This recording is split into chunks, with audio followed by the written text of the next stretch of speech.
بیان کیا تھا؟ کیا کبھی صحابہ نے نبی کی آمد کا تذکرہ کیا تھا؟ میں کہنا چاہوں گا تم کہنا کیا چاہتے ہو؟ آپ ان سے پوچھیں گے تو کہیں گے کیا کبھی کسی کتاب بخاری شریف میں یہ حدیث ہے نبی کے آنے کا تذکرہ؟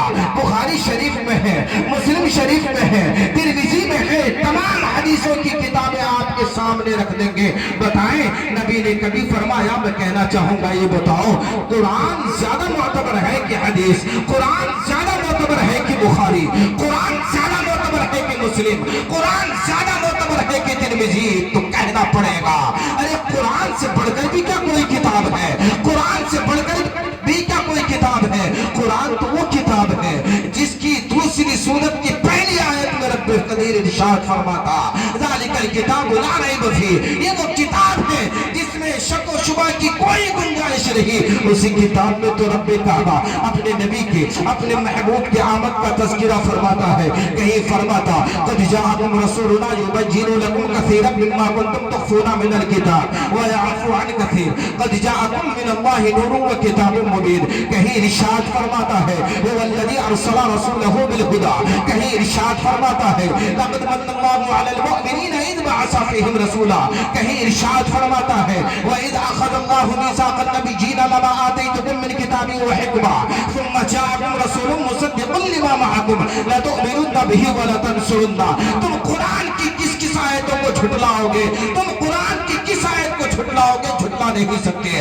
اگر جھٹلاؤ گے بالکل دائرہ ایمان سے خارج ہو جاؤ گے۔ کیا اس سے بڑھ کر بھی کوئی دلیل چاہیے؟ کیا اس سے بڑھ کر بھی کوئی اور ثبوت چاہیے؟ نہیں، ہمیں تو بس اتنا پتا ہے رب قدیر نے اپنے محبوب کو جو دنیا میں بھیجا ہے اور یہ جو کائنات سجائی ہے یہ اپنے محبوب کے صدقے میں سجائی ہے۔ مصطفیٰ نہ ہوتے تو کائنات نہ ہوتی، مصطفیٰ نہ ہوتے ہم نہ ہوتے، آپ نہ ہوتے، یہ زمین آسمان چاند سورج کچھ بھی نہ ہوتا۔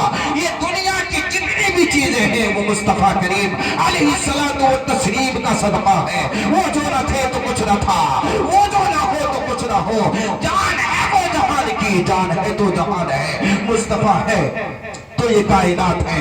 رب قدیر نے اپنے محبوب کے آمد کو قرآن میں بارہا جگہ جگہ ارشاد فرمایا۔ پھر ہمیں بخاری کی حدیث کیوں چاہیے؟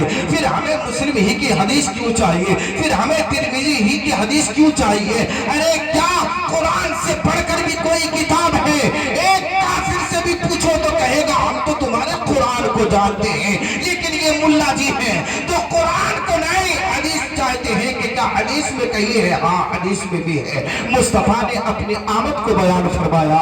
آقا فرماتے ہیں میں ابراہیم علیہ السلام والتسلیم کی دعا ہوں اور میں حضرت عیسیٰ علیہ السلام والتسلیم کی بشارت ہوں اور اپنی ماں کا وہ سچا خواب ہوں جو میری ولادت کے وقت میری ماں نے دیکھا تھا۔ ایک نور ایسا چمکا تھا جس کی روشنی سے شام کے محلات کو حضرت آمنہ دیکھ لیتی ہے۔ یہ مصطفیٰ فرماتے ہیں اور بھی کوئی حدیث چاہیے؟ کہتے ہو کیا کبھی صحابہ نے منائی؟ تو ہاں صحابہ ہے مصطفیٰ کی شان میں، نعت پڑھتے ہیں، مصطفیٰ تشریف فرما ہوتے ہیں جس کے بارے میں آقا فرماتے ہیں حسان بن ثابت رضی اللہ تعالی عنہ جب تک میری نعت پڑھتے ہیں رب قدیر روح القدس کے ذریعے حسان کی تائید فرماتا ہے۔ وہ صحابی رسول حسان بن ثابت جب نبی کی نعت پڑھتا ہے تو کہنے لگتا ہے یا رسول اللہ وَأَحْسَنُ مِنْكَ لَمْ تَرَ قَطُّ عَيْنِي وَأَجْمَلَ مِنْكَ لَمْ تَلِدِ النِّسَاءُ خُلِقْتَ مُبَرَّأً مِنْ كُلِّ عَيْبٍ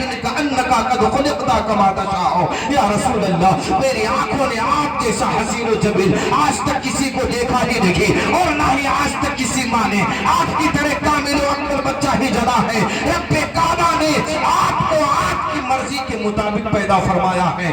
اگر یہ ناجائز ہوتا، اگر یہ حرام ہوتا، مصطفیٰ فرماتے اے میرے حسان بن ثابت تم یہ کیوں پڑھ رہے ہو؟ لیکن مصطفیٰ کریم علیہ الصلوۃ والتسلیم منع نہیں کرتے۔ اب ذرا بتائیں تو صحیح تمہیں چاہیے کیا؟ پتہ یہ چلا، معلوم یہ ہوا کہ یہ محبت والوں کی بات ہے، یہ ادب بجا لانے والوں کی بات ہے جو مصطفیٰ کریم سے محبت کرتے ہیں، وہ مصطفیٰ کی محفل سجاتے ہیں اور جن کے دل میں نبی کی محبت نہیں ہوتی وہ رویا کرتے ہیں۔ پتہ ہے شیطان اپنی زندگی میں 3 بار سب سے زیادہ رویا، ان میں سے جو ایک بار ہے وہ نبی کی ولادت کے موقع سے، جب مصطفیٰ کریم کی ولادت ہوئی تو بڑا رویا۔ تو پتہ یہ چل گیا یہ رونے والا، یہ بدعت کہنے والا، یہ شرک کہنے والا، یہ حرام بتانے والا، اگر کوئی حرام بتاتا ہے تو سمجھ لو یہ ہم میں سے نہیں، انہی میں سے ہے جو نبی کی ولادت کے دن رویا تھا۔ یعنی ابلیسی چیلے ہیں، ابلیسی چیلے